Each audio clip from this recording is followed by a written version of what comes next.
the enemy of Manmata, the god of love, and the enchanter of Parvati, his consort, wearing snakes as bracelets, with the moon adorning his head, deer hide on his right hand, and precious stones shining brightly in all directions. He is the Lord and ruler of the three worlds. Dragam, Dragamalika, Talam, Adi.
Kuchipudi, Rangapravesam.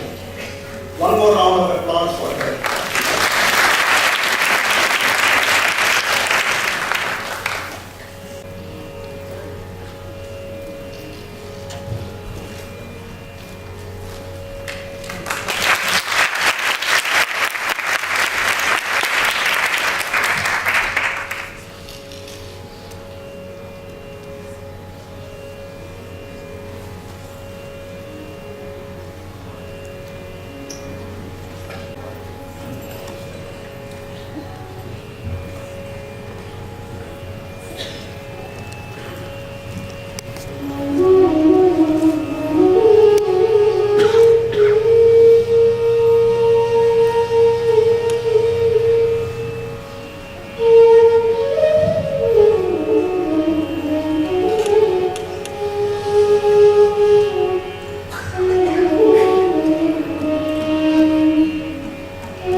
Ding ding da da da da ding da ding da da da da ding da ding ding da da da ding da ding da da da da ding da ding ding da da da ding da ding da da da ding da ding ding da da ding da ding da ding da ding da ding ding da da ding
Balachandran is Uma's paternal grandmother.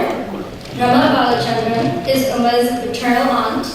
Uma shares a special bond with her not only because she is her atti, but also because of their common love for dance. I would now like to invite Rama Balachandran to speak a few words about Uma.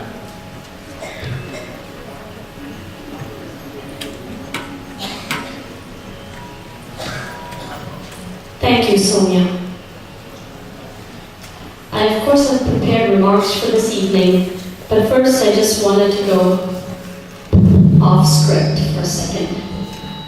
I'm sure they have an explanation of Dashavadara, but it's certainly one of the most classic pieces that is shared by all Indian classical dance forms. And they probably explained that it really covers the theory of evolution in dance. So it's a very beautiful piece, and it was just superb how Uma brought out all the different expressions and the moods of the various avataras. So let's give Uma a round of applause.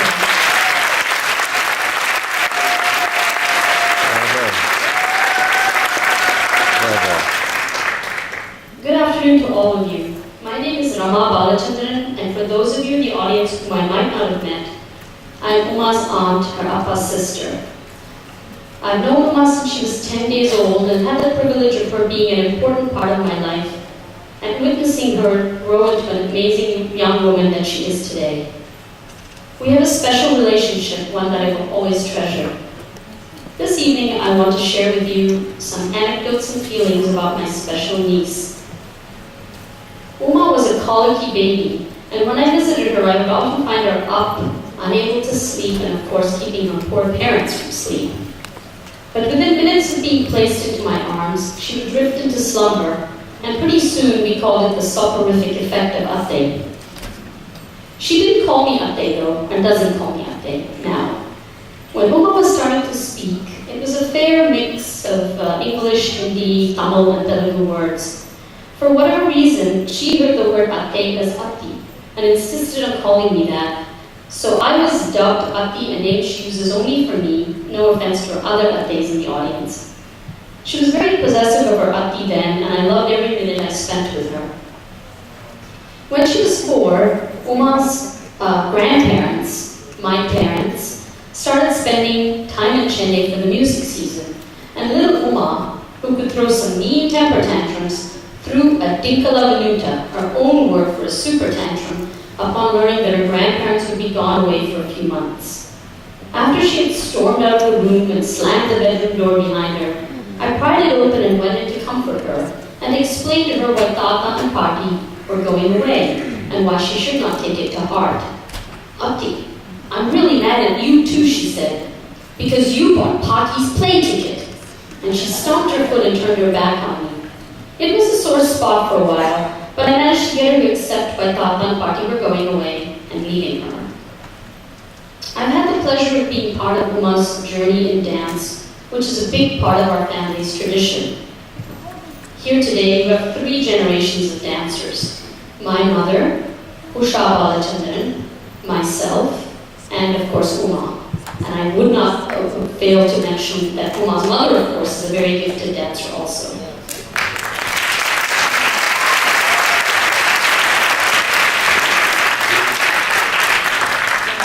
So let's see where that journey began. I remember when Uma was 4, when my chitti asked Gauri and I to dance for Shabesh and Chitapa's 60th birthday in Indianapolis. And we decided to get Uma involved as well. Right before we were to perform a dance on Krishna, Uma had a panic attack. Ati, she whispered, clutching my hand tightly, I don't think I can do this in front of everyone. I gave her a hug and said, Uma, you will be great, and if you forget a step, don't worry, just hold the Krishna pose. Uma the star was born that night and did a great job as Krishna. Shortly after Uma turned 7, I moved to Northern Virginia for work. It was at that time, in 2007 through 2008, that our country was on the brink of an amazing moment in its history, when a super smart, articulate lawyer from Chicago by way of Harvard and Hawaii, who fought for the poor and underserved, ran for the office of the president.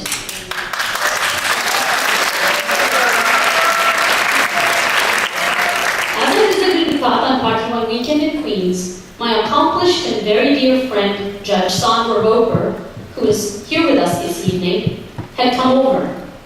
Uma was there and engaged in quite a discussion with Auntie Sandra about Barack Obama and why she, and all her friends if they could, would vote for him.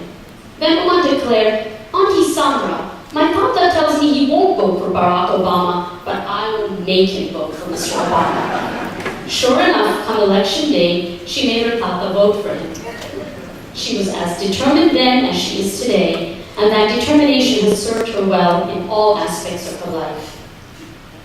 Uma's 8th birthday was marked by welcoming Max into our family. That year was also the year I met my husband, Jayant, while living in Virginia. Jayant heard me speak about Uma constantly and instantly recognized our closeness and bond.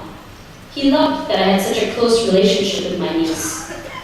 But after everything I told him about how possessive Uma was of me, I think it's fair to say that Jayant, after he decided to get married, was probably more nervous about Uma accepting him than he might even have been about meeting my parents.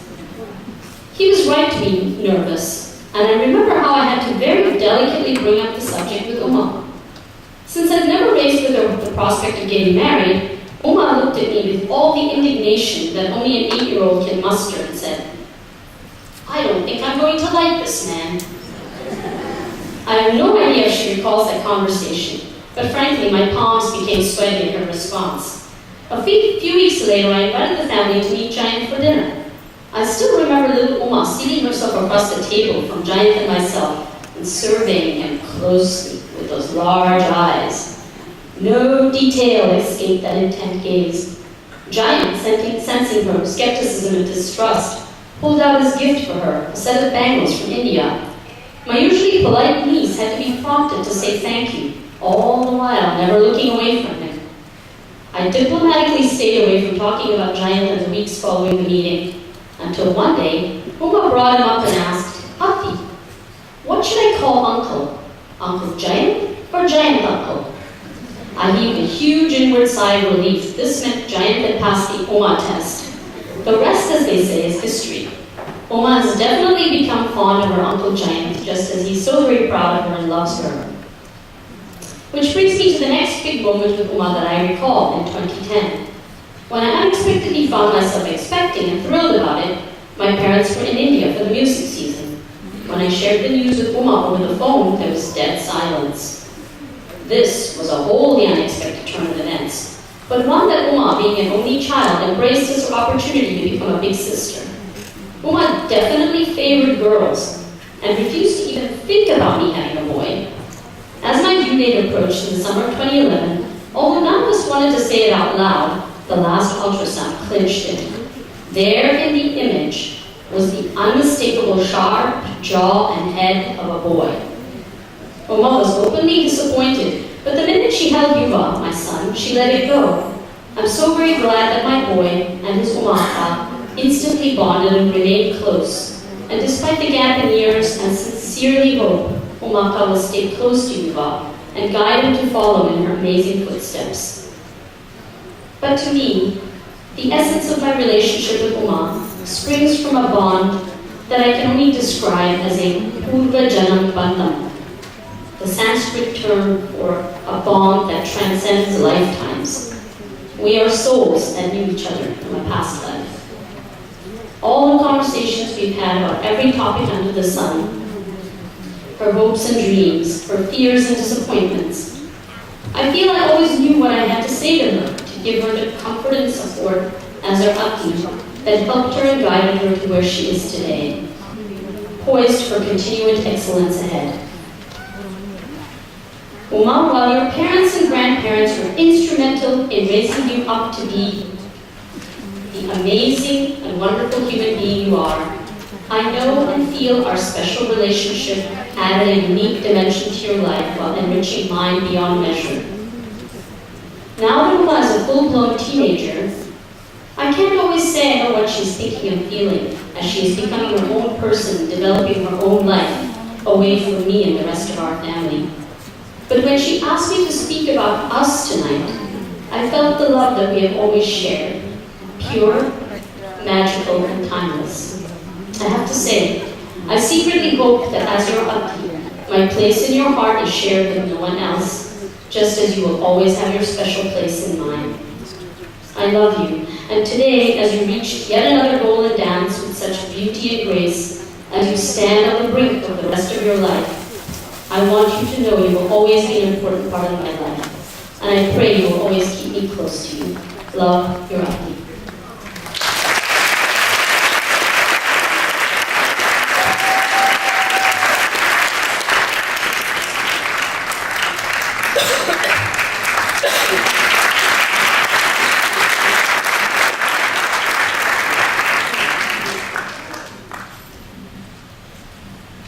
This is Rama's party, Usha. My rich Tata is here to see you. Love you, Uma.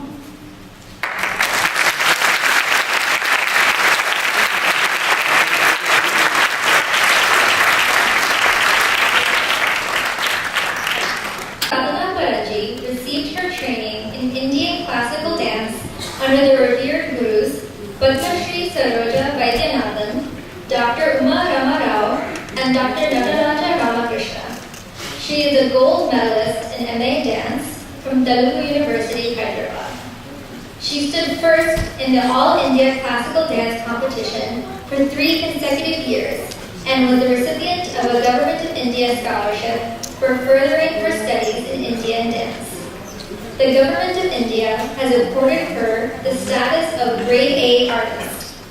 Sadhananti has been awarded the titles of Shingaramani by Sur Shingar Samsad Mumbai, Nritya Kala Pravine, and Nritya Shiromani by Basava International, New York, Natya Kala Vipanchi by Vipanchi Fine Arts Inc. in Chennai, and Nritya Kala Ratna by Vamsi Fine Arts, Hyderabad.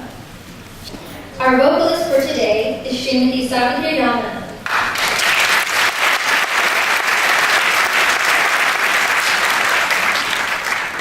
She is a well-known Carnatic vocalist with years of training under great teachers such as the late Sri H.A.S. Mani of Bombay, music maestro Sri T.K. Govinda Rao, Her elder sisters, Srimati Setu Mahadevan, and the Bombay sisters, Srimati C. Saroja and C. Lalita. Another round of applause.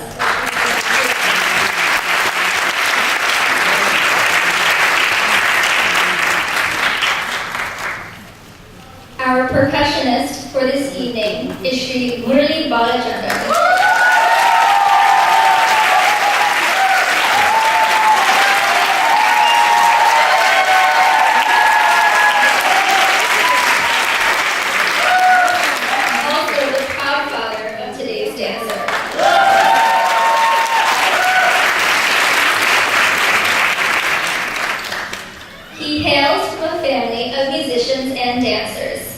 He studied Mridangam under his father, Dr. C. G. Balachandran, and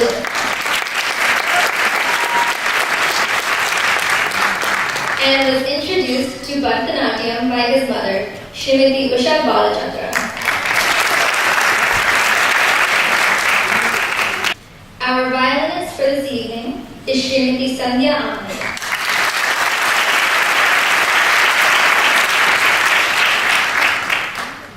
Srimati Sandhya Anand is a graded professional violinist and vocalist with exposure to the traditional Carnatic music genre for more than 20 years. She learned violin under the tutelage of Padma Bhushan Sri T.K. Gopalakrishnan and Sri R. Swaminathan, and had her vocal training from Srimati Subhana Bharadachari, Sri S. Krishna Iyer, and Srimati Rajeshwari Swaminathan. Our flutist for this evening is Sri Balachandran Krishnaraj.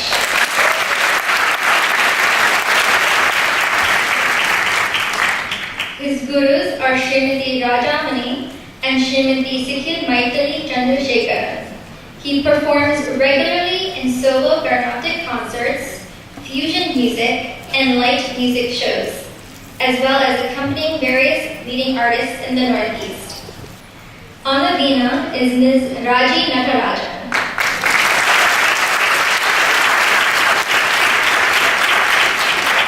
Ms. Raji Natarajan began learning Carnatic vocal music and veena as a young child from her mother, Srimati Kamala Natarajan.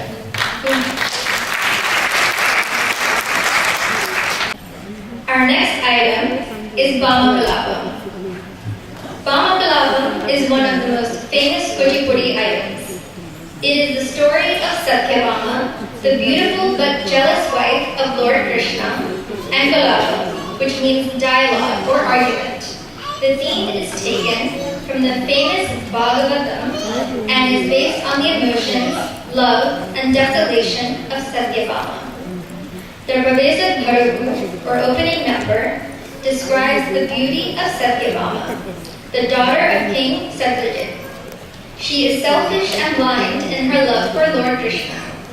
In order to teach Satyabhama a lesson, Krishna leaves her. Pangs of separation torment Satyabhama, and she weeps for him. This portion is followed by dialogues, where Satyabhama tries in vain to describe her lord to her friend, Madhavi, who shows no signs of understanding the clues given to her.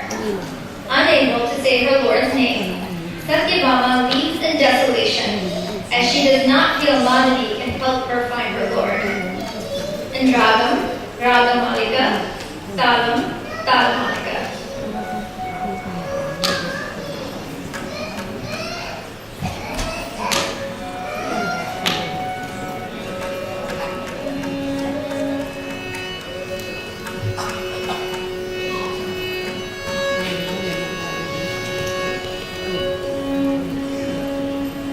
Hey!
Madhavi ఏమి కొందరదనా రావే సరోజాదనా ఓ తక్కక్క మాయలాడి వినవే ఓయక ప్రాణేశ్వరుడు ఈవేళ ఏసతి కూడేనా కవితే కోరిక తెచ్చును తరియా నీవెన్నే నన్ను వాణి చూపవు కదే నీవేజ పత్రేక్షణ ఓయమ్మ సత్యభామ, నీ స్వామి వారు ఏ అందవారు, ఏ చంద్రవారు, ఏ రూపవారు, ఏ రేఖవారు, నఖ శిఖ పర్యంతం, శిఖ నఖ పర్యంతం చెప్పగరావే సత్యభామ.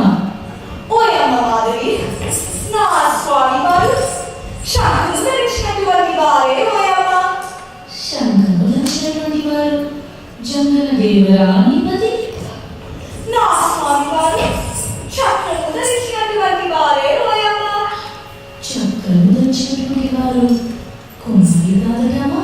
కాదే, నెమలి పిచ్చము ధరించిన కమలాక్షుని ఎనగవని నెమలిపించి ధరించిన ఆ చెంచువారిని చిన్నవారిని భర్త సత్యభామ. అలా మకర కుండలాన్ని ధరించి వారిని ఎనగవా సరిసే తెలిసింది. యజ్ఞములు చేసిన బ్రాహ్మణ యువకుడని భర్త